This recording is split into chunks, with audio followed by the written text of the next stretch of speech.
पूर्व जीवन में जो हमसे पाप हुए हैं, बड़े बड़े बुरे कर्म हुए हैं, अगर तुम्हें अपने सारे कर्मों का भोग भोगना पड़े तो हजारों करोड़ों जन्म बार बार लो और बार बार भोगो तो भी निपटना मुश्किल हो जाएगा, इतना स्टॉक है। वैसे 32 सेवा अपराध, 32 सेवा उप अपराध 64 हुए और 10 नामा अपराध, ऐसा वैष्णव अपराध आदि का विस्तृत वर्णन शास्त्रों में हुआ है। ये सब अपराधों से एक बात से बच जाओगे।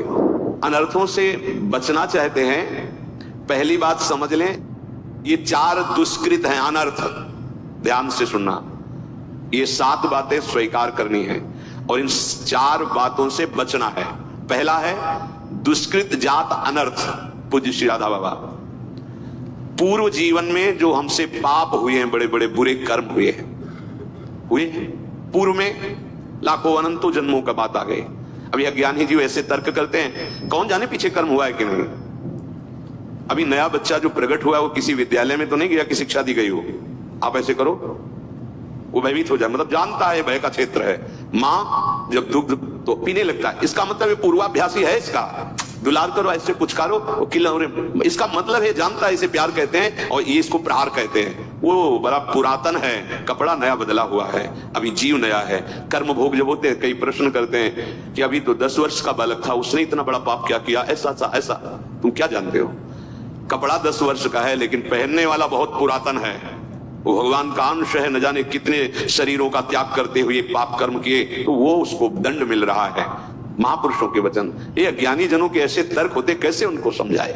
कह रहे हैं कि जो तुमने पूर्व जीवनों में पाप कर्म किए हैं, अब तुम भजन में लग रहे हो, तुम्हारा अंतिम जन्म का निर्णय है कि मैं भगवत प्राप्त हो जाऊं, अब वहां से हिसाब फटाफट होगा।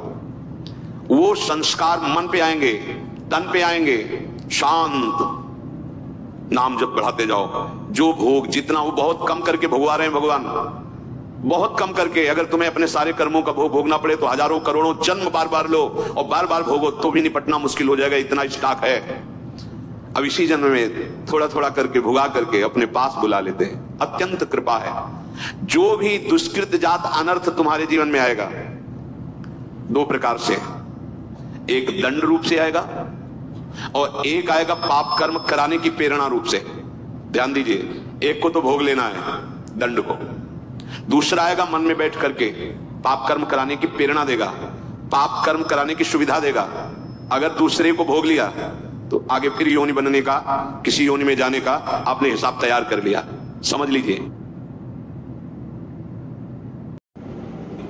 धर्म पूर्वक भोग स्वीकार की आज्ञा है, अधर्म पूर्वक जो हमारे कृत्य हुए हैं वो 2 प्रकार का प्रभाव डालेंगे। पूज्य श्री राधा बाबा करे, एक तो ये दंड रूप से, जैसे कोई रोग आ जाना, कोई अपमानित कर रहा है, कोई निंदा कर रहा है, आदि आदि, बड़ा तिरस्कार हो रहा है, शांत तुम्हारे पाप नष्ट हो रहे। एक आता है मन में, ये अंतर का है, इतनी गंदी वासना और उसी वासना के अनुसार सुविधा, वही भोग तुम्हें मिलेगा जो तुम्हारे अंदर वासना पड़ी हुई है। बिल्कुल नहीं, अगर त्रुटि कर दी गए, ये भारी अनर्थ पैदा कर दे। प्रायः चलन चलन सब कोई कहे, बिरला पहुंचे कोई, एक कंचन एक कामनी दुर्लभ घाटी तोए। बहुत सावधान, ये बार बार आपको भजन करते समय बुरे कर्मों की स्फुरणा बुराई की तरफ घसीटेगी। 1 मिनट के लिए इससे छोड़ दो और नाम जप साधन सत्य चलो, 1 मिनट बस स्फुरणा स्वरूप संसार की, तो बड़ा गजब है। 1 मिनट के लिए भी इसे चैन नहीं है, जरा सा छूट पाई भागा संसार में, कोई ना कोई पूर्व देखे हुए दृश्य, सोची हुई बातें सामने लगे, तो इसको अवसर तभी, इसलिए दृढ़ता पूर्वक भजन, पूरा ध्यान रहे इस पहले अनर्थ से हटने के लिए। अगर हमें शारीरिक कोई दुख मिल रहा है, बाहरी व्यवहारिक दुख मिल रहा है, मुझे भगवान से प्रश्न नहीं करना, वो सर्वज्ञ है, उन्होंने जानबूझ करके हमारे कर्मों का नाश करने के लिए ये विधान रचा है। मस्ती में भोग लो, आप कहोगे दुख मस्ती, हाँ मस्ती तो उसी को कहते हैं जो निंदा अपमान तिरस्कार और दुख को सह के निकल जाए, उसे मस्ती कहते हैं। मूर्खता को मस्ती थोड़ी कहते हैं कि आप मदिरा पिए हो, दंडता कर रहे हो, पापाचरण, बोले बहुत मौज और मस्ती है, ये बहुत हिसाब गहरा पड़ेगा, सह नहीं पाओगे। मस्ती तो उसी को कहते हैं, भारी से भारी अपमान तिरस्कार दुख सह गए और निकल गए, भगवत मार्ग में आगे बढ़ गए, बलिहारी उस चरणों की, उस महात्मा की, उस साधक की, जो ऐसे, उसे मस्त कहते हैं। वाह वाह रे फकीरा वाह जी, धन्य है तू, निकल गया माया को रौंद के। तो फकीर का मतलब केवल वेश से नहीं है, अंतर से है। सबको भगवत प्राप्ति करने का अधिकार है, सब महात्मा हो सकते हैं, चाहे जिस वेश में हो। आचरणों को सुधार करके स्थिति को लाओ, स्थिति प्रज्ञ को महात्मा कहते हैं। ये कभी भूल ना होने पावे। 2 बातों में अनर्थ, दुष्कृत जात अनर्थ आएंगे, पहला बाहरी सह लो और अंदर जो स्फुरणा हो रही है उसके अनुसार भोग क्रिया मत करना, उसके अनुसार व्यवस्था करेगी माया, स्वीकार मत करना, नहीं तो यात्रा रुक जाएगी। दूसरा, जैसे दुष्कृत जात अनर्थ होता है, ऐसे सुकृत जात अनर्थ होता है। पूर्व जीवन में तुम्हारे पुण्य हुए हैं और वो पुण्य बड़ा वैभव सुख सामग्री फैलाएंगे आपके सामने, वो फल आएगा आपके सामने। अगर आपने उसे भोगा तो बाधा पड़ जाएगी। क्या करना है? उस पुण्य फल से प्राप्त हुई भोग सामग्री को समाज सेवा, संत सेवा, पशु पक्षी की सेवा में लगा दो।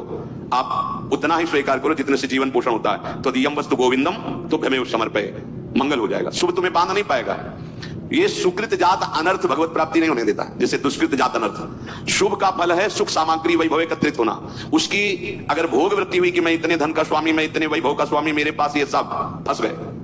नहीं, भगवान की दी वस्तु है। भगवत भक्तों में, प्रभु सेवा में, जन सेवा में ऐसे उसका स्वामित्व प्रभु को ही, अपना नहीं।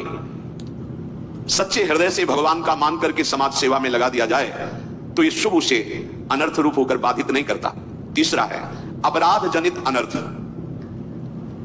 ये प्राय बहुत ध्यान देने योग्य विषय है। चारों अनर्थों का त्याग करने पर ही प्रेम दृष्टि प्रकाशित होती है। 32 सेवा अपराध पीछे बताए गए, कई बार 10 नामा अपराध बताए गए हैं। ये अपराध उसी से होते हैं जहां थोड़ा भी अहम होता है और सत्संग नहीं मिलता है। सत्संग मिले तो कदम कदम पर सावधानी वाली विवेक वृत्ति जागृत हो जाती है। हर समय नाम चल रहा है तो अपराध की कोई गुंजाइश नहीं। तुम्हें ज्यादा पढ़ने की जरूरत नहीं कौन कौन से अपराध होते हैं। नाम जब चल रहा है और सत्संग सुन रहे हो, सब में भगवत भाव अपराध बनने वाला ही नहीं है।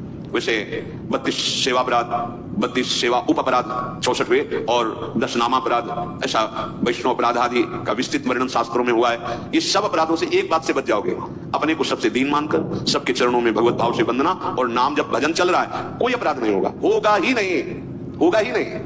ये उन्हीं से होता है। बेमतलब वार्ता कर रहे हैं, कोई मतलब नहीं उनकी बातों का, एक की प्रशंसा एक की निंदा, अपराध बनते चले जाएंगे। हृदय में भजन नहीं, भगवत प्रीता नहीं तो सेवा अपराध बन जाएंगे, वैष्णव अपराध बन जाएंगे, नामा अपराध बन जाएंगे।